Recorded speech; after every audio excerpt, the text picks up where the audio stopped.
Hey guys, welcome back to our channel and thank you so much for joining today. If this is your first time, do not forget to subscribe to our channel, guys. Let us push the channel to 40,000 subscribers. Thank you so much for understanding.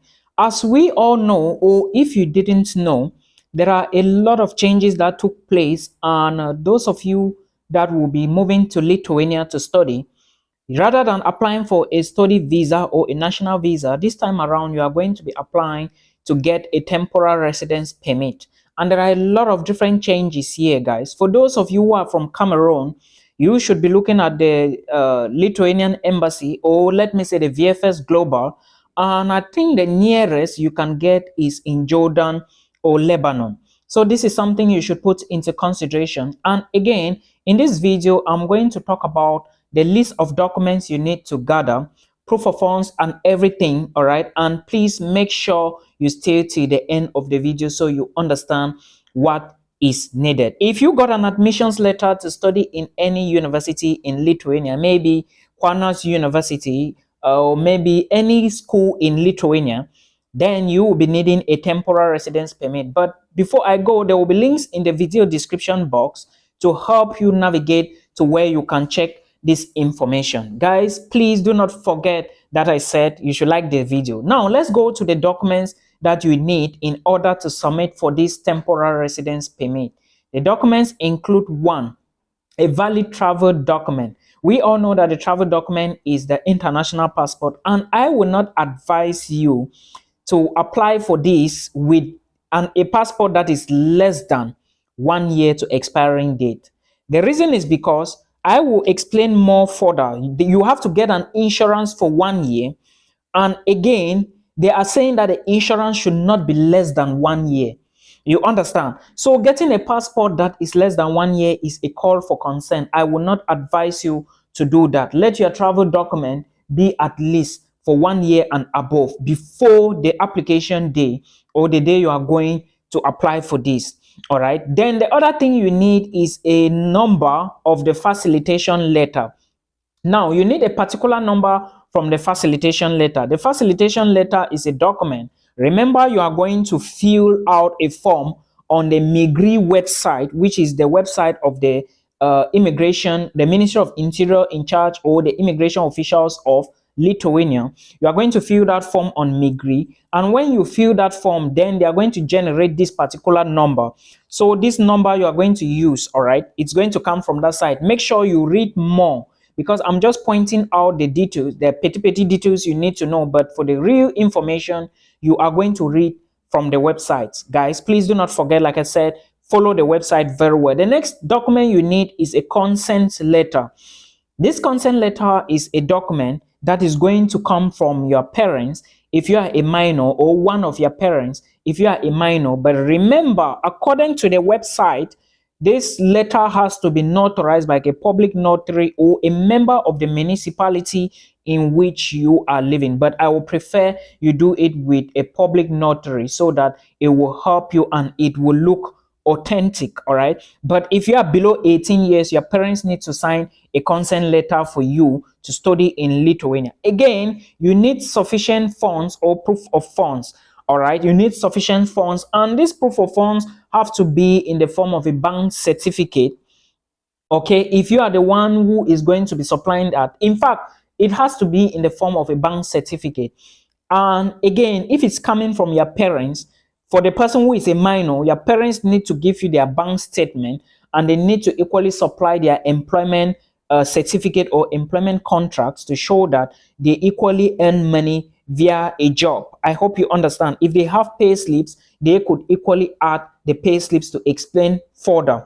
Then you also need a document, your educational credentials. Your educational credentials are very important for you to produce, all right? Because if you do not have your educational credentials, it may not be perfect for you to apply for this.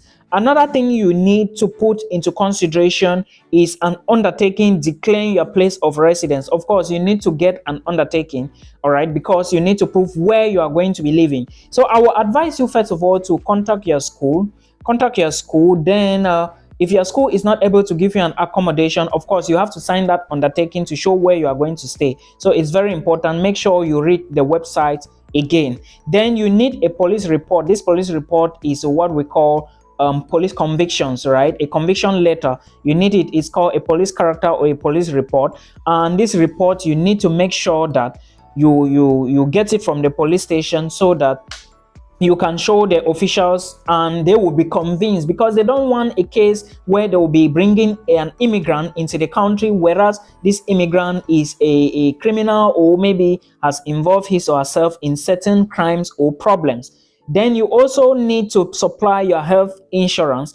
And this health insurance, I explained before to you that if you are looking at the health insurance, you should try to look at insurance companies like AXA Insurance, and make sure you read the website very well. It is very important for you to read the website of this immigration or the Ministry of Interior in charge of migration to Lithuania. Please make sure you read the website very well so that you know. You don't need to rush over it. This is something that you were supposed to have started already, all right? But if you didn't know, this is the video now. Just go through this video, then you gather all the documents and start the work immediately. Remember, you need to check the websites very well before you book an appointment, all right? And when you book the appointment, you are going to submit these documents that I'm giving you here. So it's something you have to pay attention to, guys. The health insurance must be valid, must be for a minimum of 1 year. All right, it must be for a minimum of 1 year, and or it should be for the duration of your temporary residence permit. So if you are taking a temporary residence permit for 1 year, of course, which I think you may not go above 1 year, your health insurance should be valid for 1 year. If you are taking it for 2 years, then your health insurance should be valid for 2 years. So you now need to demonstrate or talk with the embassy detailedly, or if you are okay with it, then you can go ahead and make payment for the health insurance. Remember, you need the health insurance before you carry these documents to the VFS Global or whichsoever center you are applying for the temporary residence permit in.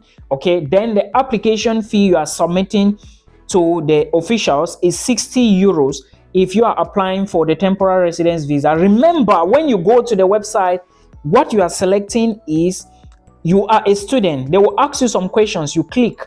They will take you from one position to the other. You click, then to the final destination, you click and say you are a student. They will ask you, are you going to a college or a university, or you are going, then you take the college or university. This is the site you are going to be using, all right? And if you want your temporary residence permit, which will come out, I think, like 1 month, the fast track method is going to cost you 240 euros. All right, so you have to make a decision to know what you need and when you need, depending on the duration of your study program. You will only get other approval letters or a temporary, or let me say a residence permit, a temporary residence permit over there. Before, people were applying for maybe visas, but now it is better because you are going to get, instead of you getting the sticker in your passport, you are going to get but a temporary residence permit, which is more or less like a card, like an identity card. All right, so that is something you should know.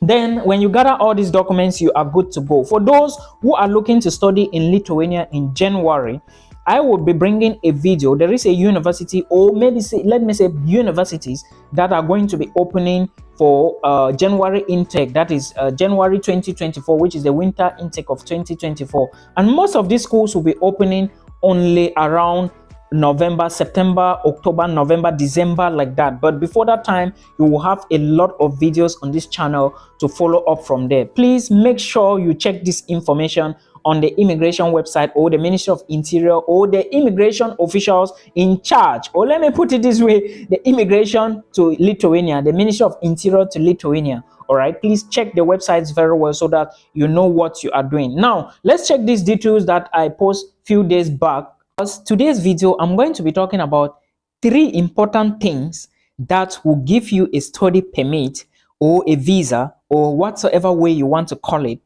to Canada, if you apply via IRCC, which is the only portal you can use to apply to study in Canada. Of course, you need an admissions offer letter, which is something I'm going to be talking about, some schools which are open for you to do your application as an international student. But today's video is about these 3 things that will push you to Canada, so that before you apply, you should know what you are doing. The very first thing I want to talk about, which a lot of students still ask me, and it looks like a lot of us, we don't know that I have many videos about this on YouTube, is proof of funds. Proof of funds means that you have to show that you have money to take care of yourself, all right, to take care of your tuition while you are in Canada, and equally take care of your transportation, all right. Now, how is the proof of funds going to be done? Well, there are so many ways you can show proof of funds. You can show proof of funds as money in your bank account. You can show proof of funds as maybe properties. You can show proof of funds as gifts, but it is always very important for you to show proof of funds as money, or part of the money in your bank account, alongside gifts and also properties. So you can decide on which one will work best. Now, who are the people to sponsor you? The people to sponsor your study abroad to Canada, if you must get people, these are yourself as the student, your father or mother, your brother or sister. Any other person outside of this ring, it's already reducing your chances of getting the visa. But remember, I didn't say you cannot get the visa, because some people will be like, Milton, my company, my boss, my bank. But remember, I said these other people can still walk in, but the real people, if you want to avoid issues, is your father, your mother, yourself, and your brother or sister. I hope you understand. Now, how do you show proof of funds? If you are the one sponsoring yourself, I want to go slowly so that you understand well, because a lot of international students are still asking me this question, and even those that I'm going to be doing applications to them in a school that is opening very soon, they are asking me, so I have the right to explain. If you need an admissions letter and you cannot do it, contact me. Of course, it's not going to be for free, right? But I am very affordable. So, of course, the broke community, we must do things in a broke way. So, who is going to sponsor you? You yourself, right? Yes. Now, how do you show your proof of funds as an international student who wants to study in Canada? The very first thing you need to do is you need to understand that if you are telling the embassy or the visa officer that you have money in your own bank account, you as a student, maybe 20 to 30 years, where are you getting the money from? You need to prove that you have money that can sustain you while in Canada, and when you come back home, you are not going to have little money, because you must put this at the back of your mind that after your studies, you have to return back to your home country. Always make the visa officer know that you must return. You must return. I cannot overemphasize on this. Never you apply for a visa without mentioning these things, guys. It's very, very important. Sing it to the ears of the visa officer to know that you will return. Remember, you will not be there on face-to-face to talk to him, but now you will know how you are going to do it in another document I will mention here. You have to show that you have a business. Is that business you are talking about, is it registered? If yes, then you are good to go. Put in the visa, the business registration documents, the tax and everything that a business is supposed to have, the insurance and everything, right? To prove that you have a business. And also, this is something people neglect. Also add documents of yourself at your business site, in your office, or at the business. You understand? Add pictures of yourself. Very important. That is for the case you are sponsoring yourself. Now, is your father or mother sponsoring you? If yes, they have to give you their bank statement. They have to write a sponsorship letter for you. They have to give you their birth certificate. They have to give you their bank statement and, if possible, bank attestation. And they need to give you proof to show that they are employed and, if possible, pay slips. These are the things that they need to give to you alongside their bank statement. I may forget some other things, but I will keep mentioning them on this YouTube channel, guys. Do not forget, this is very important. Same thing for your father. Your siblings, same thing for them, all right? They have to show how they are getting money and also write a sponsorship letter for you. In the case they are not giving you the money, their bank statement, in the case they are not giving you those documents, in case they have money and they want to give you as a gift, then they have to give you the money, put it in your account, and write a gift deed. There is something called a gift deed, and alongside a sponsorship letter, they need to write a gift deed to explain that they gave you that money purposely for your education, your academics. They gave it to you as a gift and they are not willing to collect the money back any day, anytime. It must be stated on the gift deed letter. I cannot ever emphasize on this, guys. Very important. Now, in the case it is not coming from your parents or immediate family members, somebody outside, maybe you can tell your boss or your company to transfer the money into your account and do a gift deed for you. This way it is better than if they are saying that they are showing their bank statement. It is not good. Okay, so please listen to this. It is very, very important. So I just want to explain this. These are the best people to do your proof of funds. Now, how much do you need? A lot of people have been asking me this. Before you apply to a school, check the requirements, check the program, and of course, check the tuition fee and the first deposit. Not all universities in Canada have the same deposit, but like I said, a lot of them have a deposit of just 500 Canadian dollars. When you pay this deposit, you can now apply for the visa, the study permit. And when you enter into Canada, that is when you start paying. Some will charge you per year, like NBCC and Centennial College and a whole lot of others. There are a lot. Why others will charge you semester by semester. I hope you get it. Now, the next thing you need to know is that proof of funds to Canada. Listen to this, guys. First, you need to have 10,000 Canadian dollars in your bank account, according to IRCC or the Canadian government. That is the first thing. If your program is 1 year program, which I always advise members of the broke community, because as a chairman, I need to be giving the advice.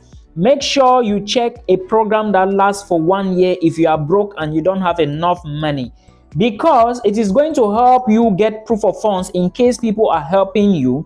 And of course, you would study quickly, step out of school and work to help your own self. Otherwise, go for 2 years program if you don't find 1 year programs. I hope you understand. Excellent. Now, your 10,000 Canadian dollars for living costs, that is the first thing. If your program is 13,000 Canadian dollars for 1 year, add the money. If your program is 26,000 Canadian dollars for 2 years, make sure you get this money for 2 years. It is not like if your program is 2 years, 3 years, 4 years, you can show maybe 1 year, 2 years. No. If your program is 2 years, try to get all the money for your proof of funds for your own good. Remember, I am not the one working with IRCC. I am not a visa consultant or something. I just use my intelligence and my experience and travel experience to help international students with this information. IRCC is so hard these days. So you have to make sure you dot all the I's to avoid rejections. Please, if your program is 2 years, try to get proof of funds for 2 years. If your program is 3 years, maybe get proof of funds for 2 years. There are cases where others will show proof of funds for 1 year plus living costs, but make sure it is your proof of funds money, your tuition fee, your school fees, and your living expenses. Your entire tuition fee, your living expenses, and miscellaneous. Miscellaneous is money for transport and your flight back from Canada to your home country. Okay, this is how the embassy looks at it. So make sure you have your miscellaneous, your tuition fee for the entire program, and of course your living cost money. We are done with proof of funds now. Those asking me if they can work and study in Canada, yes, international students work 20 hours per week, but within the summer holiday, you work full time. All right. Before you move to Canada, make sure you have 1 year or 1 semester of your entire tuition fee in your palms, because when you go in, you would be trying to adapt and will not be able to raise your tuition fee. I hope you understand me. Now, the second document I want to talk about, or the second thing you should do, is career progress or study progress. Let me emphasize again, in program. The problem is not me getting it. The problem is, would you be able to convince the visa officer on why you are doing nursing? I have said times and again that study abroad, study progress speaks volume.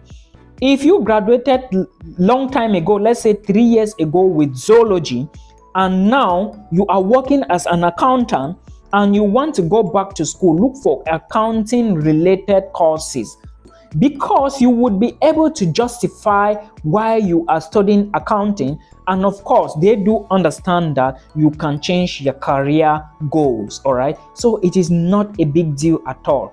Do not go and start applying for zoology, because it doesn't make sense when you are trying to convince the visa officer. They will know you want to run away. I hope you get my point. And your key factor, or the key thing behind your brain, should be you must return back home. Please do not forget. If you graduated maybe last year with mathematics and you want to go ahead to study a master's, excellent, take master's in mathematics. But if you are coming from the broke community, you should be looking at something related to mathematics with a 1-year program, because it is shorter, and of course it's going to save you too much tuition fee that you could pay to state universities. I hope you understand. People from the broke community, please, you need to put this into consideration so that you don't stress too much while studying in Canada. If you have your money, you are going to do your things legal and good in Canada. I hope you understand. Study progress is very important. Let's assume that you graduated maybe 4 years ago from the University of Boya in Cameroon with nursing. Then now you have been teaching for the past 3 years in a primary school. Excellent. You are not going again to apply for nursing. All you need to do is to look for curriculum related courses. All you need to do is to look for child education or early child education. These are things that evolves around teaching. Now, after you get the admissions, you now put in for your visa application. Now you now have a whole lot to back up for your visa application. You are now going to tell the visa officer that though you graduated 4 years ago in nursing, but you are currently working as a teacher, you are teaching a group of students or in a particular school, make sure you have documents to back up. Make sure you have pictures to back up. And now you want to go to Canada to study this program because you intend opening your own primary school, and without this knowledge you cannot push harder to get it. Though you are not going to be managing the school alone, but you just need to get knowledge on curriculum so you can equally assist to teach. Another reason why you want to study may be because you have looked within your community and there are no primary centers, there are no primary schools, and children within your community are suffering a lot. And as your own way to contribute to sustainable development goals, you want to build a small community school within your area. This is how you document things and pull the attention of the visa official, and before you know, you are getting the visa. Please make sure you always put this. Now, this now carries me to the last part of this video, which is the letter of explanation. You already gave your reasons for studying the program.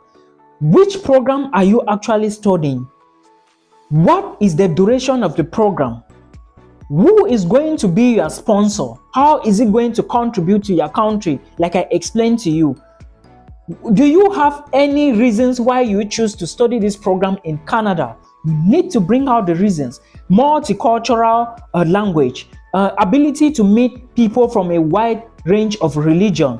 You explain a whole lot of things like this. Don't go saying that the college is located in the top 10 classification. No. Say things that make sense. Now, who is going to be your sponsors? I already gave you the people that can be. Who is the one? Do you have all the necessary documents? Say them. Do you have properties in your home country that are going to bring you back to your home country? Do you have a family? Are you married? Do you have a marriage certificate? Do you have pictures? Do you have kids? Do you have their birth certificate? Do you have your parents? Are your parents suffering from any health condition? Can you prove that? Excellent. You document all of these in your letter of explanation. The better your letter of explanation, the less and straightforward or concise it is, the more your chances of getting the visa if everything being equal.